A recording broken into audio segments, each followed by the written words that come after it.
এভিকে বাঁচাতে এবার নতুন পথ বেছে নিল কথা। হ্যাঁ বন্ধুরা, এমনটাই দেখতে পাবো আমরা কথা ধারাবাহিকের আগামী পর্বগুলোতে।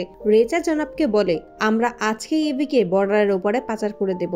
অন্যদিকে বিনায়ক স্যার সহ গহুবাড়ির সকলে মিলেই দেখতে থাকে যে জনাবের লোকেরা কোথায় যাচ্ছে, তাদের ওপর নজর রাখা হয়। তখনই বিনায়ক স্যার বলে যে আমাদের খুব সাবধানেই কাজ করতে হবে, ওরা এই দিকেই আসছে।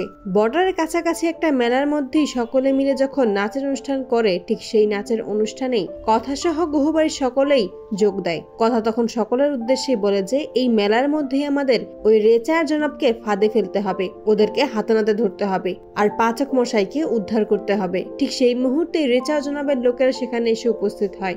এটাই যখন দেখতে পায় কথা ও গহুবাড়ির সকলে, তখনই রেচাকে একা পায় আর গহুবাড়ির সকলে মিলে রেচাকে ঘেরাও করে ফেলে।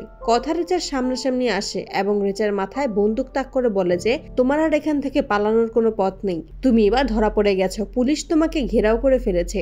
পাচক মশাই কোথায় আছে আমাকে বলো, ওনাকে তুমি ফিরিয়ে দাও। তখনই রেচা বলে ওই যে তোমার পাচক মশাই। পেছনে ফিরেই কথা দেখতে পায় যে জনাবের লোকের অগ্নিকে ধরে রেখেছে এবং জনাব অগ্নির মাথায় বন্দুক ঠেকিয়ে রেখেছে, যা দেখেই ঘাবড়ে যায় কথা আর মনে মনে ভাবতে থাকে সে কিভাবে অগ্নিকে রেচা ও জনাবের হাত থেকে রক্ষা করবে। তো বন্ধুরা, তোমাদের কি মনে হয়, কথা কি পারবে রেচা ও জনাবের হাত থেকে অগ্নিকে রক্ষা করতে? কমেন্টে জানাও। আর নিয়মিত আপডেট পেতে আমাদের চ্যানেলটি এক্ষুনি সাবস্ক্রাইব করে পাশে থাকো। ধন্যবাদ।